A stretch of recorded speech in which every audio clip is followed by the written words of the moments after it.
Olá! Hoje a gente vai mergulhar num livro clássico, um livro que tem o poder de mudar o jeito que a gente enxerga qualquer interação. O Corpo Fala, de Pierre Weil e Roland Thompacul. A proposta dele é ousada, nos ensinar a ler uma linguagem que todo mundo usa, o tempo todo, mas que a maioria de nós simplesmente esqueceu como decifrar. E vamos começar com uma provocação. E se tudo aquilo que a gente fala com a boca for, na verdade, só a pontinha do iceberg? E se a verdade mesmo, aquilo que a gente está sentindo de verdade, estivesse sendo dita de outro jeito? Um jeito que a gente foi treinado para ignorar? Pois é, a real é que nossos corpos estão o tempo todo mandando sinais. É uma verdadeira sinfonia de mensagens. O problema é que muitas vezes vira uma baita cacofonia, uma bagunça. A nossa cultura valoriza tanto a palavra falada que a gente meio que desaprendeu a ler o corpo. E o resultado disso? Confusão, claro.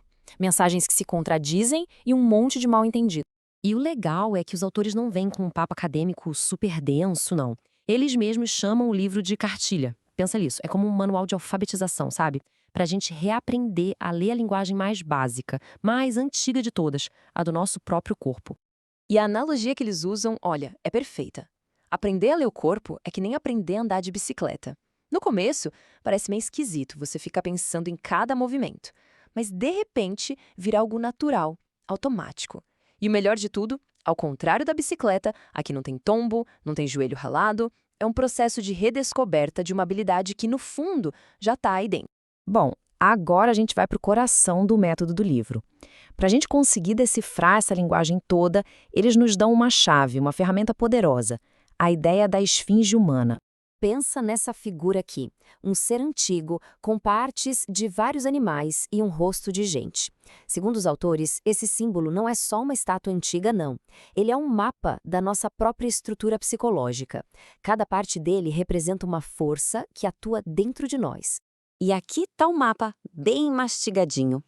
A nossa estrutura é dividida em 3 grandes centros de energia, e cada um é simbolizado por um animal. O boi, ligado ao nosso abdômen, que cuida da nossa vida instintiva, o leão, que fica no tórax, no peito, comandando as nossas emoções, e a águia, na cabeça, que é nossa mente, nosso intelecto. O rosto humano seria a consciência, que tem o trabalho de harmonizar essa bicharada toda. Vamos olhar mais de perto. O boi, então, é a nossa base, nossa fundação. É ele que cuida do básico para a gente sobreviver. Fome, sede, sono, reprodução. A sobrevivência pura e simples. É aquela parte da gente que fala, eu preciso. É a energia mais pé no chão de todas. Aí sobe um pouco e a gente encontra o leão, o coração que pulsa no nosso peito. Ele é a casa de todas as nossas emoções, do amor mais apaixonado à raiva mais intensa, da alegria que explode ao desespero. O leão é puro impulso, sentimento. É a parte de nós que grita, eu sinto. E lá no topo, sobrevoando tudo, tá a águia, a nossa mente. Ela é o intelecto, a lógica, a nossa capacidade de planejar, de ver o cenário completo lá de cima. Enquanto o boi está focado no agora e o leão na emoção do momento, a águia está pensando no futuro, nas ideias. É a parte da gente que reflete, eu penso. Ok, então a gente tem esses 3 bichos morando dentro de nós. A grande questão, o pulo do gato é, eles estão trabalhando juntos, em harmonia, ou está rolando uma briga, cada um puxando para um lado? É aí que a leitura corporal fica fascinante de verdade. E essa imagem do livro é sensacional para mostrar isso. Olha só à esquerda, uma mensagem harmônica. O rosto diz, eu gosto de você. E as mãos, abertas, confirmam. Mensagem clara, direta. Agora, olha a imagem da direita. O rosto está com um sorriso, mas as mãos estão fechadas, tensas, quase um soco. O rosto diz uma coisa, o corpo grita outra. Isso é a discórdia na prática. E aqui temos outro exemplo clássico. A pessoa da esquerda está com um sorriso no rosto, uma cara de que legal isso. Mas o que o resto do corpo dela está fazendo? O tronco está inclinado para trás, se afastando, e a mão está sutilmente empurrando o copo. A mensagem real do corpo é: tô desconfortável com isso, quero distância. O corpo, gente, não mente. E agora, uma pequena pausa para a gente se observar. Se você está curtindo essa ideia de decifrar a linguagem secreta do corpo, já deixa uma curtida aqui nessa análise, segue o Pneuma BR e ativa o sininho para não perder as próximas. E fica um desafio. Como é que está a sua postura agora assistindo a isso? O corpo está inclinado para frente, com interesse? Ou está para trás, meio cético? Conta aqui nos comentários o que o seu corpo revelou. Vamos agora pegar essa estrutura da esfinge e aplicar numa das áreas mais complexas e importantes da vida, os relacionamentos. Como será que esses 3 animais se comportam quando o assunto é amor? O livro mostra o que acontece quando o amor é dominado por um animal só. O amor de boi é aquele puramente físico, focado no instinto.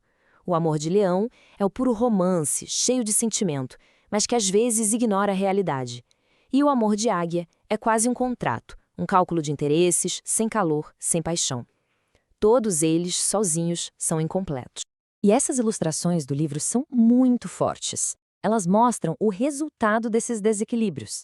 A gente vê casais onde, por exemplo, o leão de uma pessoa, todo sentimental, não encontra eco no outro, que talvez seja pura água, super racional.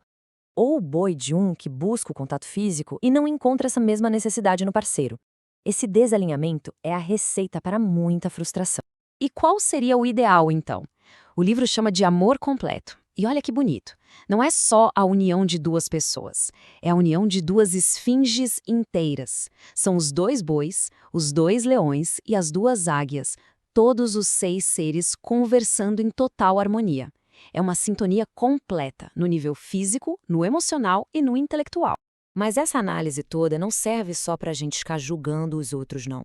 O ponto principal do livro, o grande objetivo, é usar essa linguagem para olhar para dentro da gente e buscar nossa própria harmonia. Esse caminho para a harmonia começa com uma coisa: autoconsciência. Quando a gente começa a observar o nosso corpo, a gente começa a sacar onde o nosso boi, nosso leão e nossa águia estão brigando. E o livro aponta caminhos práticos para essa unificação, como yoga, dança, técnicas que buscam justamente realinhar o corpo para, consequentemente, realinhar nossa mente. E essa imagem aqui, de um estudo sobre integração estrutural, é uma metáfora visual perfeita desse processo todo. À esquerda, um corpo todo desalinhado, cheio de tensão, cada parte parece que está brigando com a outra. À direita, um corpo alinhado, onde a energia parece fluir melhor. A busca é por esse equilíbrio interno, essa paz que começa na nossa estrutura. Então, para a gente fechar, a pergunta volta. Depois de tudo isso, depois de parar um pouquinho para ouvir essa linguagem, pare e se escute, sem julgamento, só por curiosidade. O que o seu corpo está dizendo neste exato momento? A resposta para essa pergunta pode ser o começo de uma conversa muito, muito interessante consigo.